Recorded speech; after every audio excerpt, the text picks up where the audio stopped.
Hello friends, జై హనుమాన్.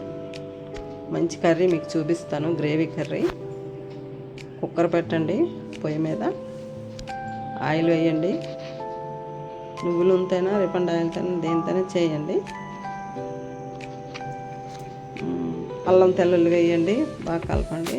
ఉల్లిపాయ కూడా వేయచ్చు, 2 ఉల్లిపాయలు వేయండి, నేను వేయలేదు. జీడిపప్పు వేయండి, బాగా కలపండి. చాలా మంచి కలర్ఫుల్గా ఉంటుందండి కర్రీ. అరగంట నానబెట్టిన శనగపప్పు బాగా కడిగేసి ఆయిల్ వేయండి, బాగా కలపండి. మంచి స్మెల్ వస్తుందండి శనగపప్పు వేస్తే. కారం వేయాలండి, మసాలా కారం మీ రుచికి తగినంత.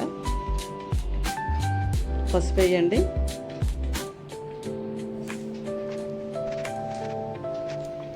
పసుపు వేసి కలపండి.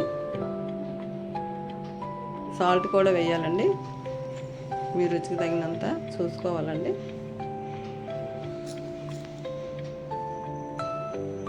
కలర్ఫుల్ కూర అండి కర్రీ.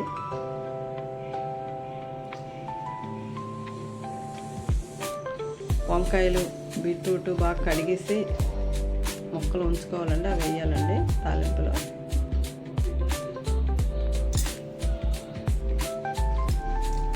కలపాలండి, బాగా అడుగు పట్టకుండా కలపాలండి. కుక్కర్లో కర్రీలు బాగుంటాయండి, చాలా టేస్టీగా ఉంటాయి.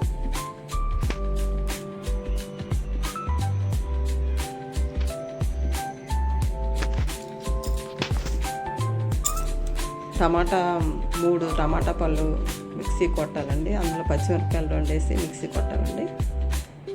ఆ టమాటా జ్యూస్ వేయాలండి, బాగా కలపాలండి. కొద్దిగా వాటర్ వేయాలండి, ఒక 1/2 గ్లాస్ వాటర్, తక్కువ వేసినా పర్వాలేదు. కలుపుకొని మూత పెట్టేయాలండి. కుక్కరు 2 విజిల్స్ రావాలండి.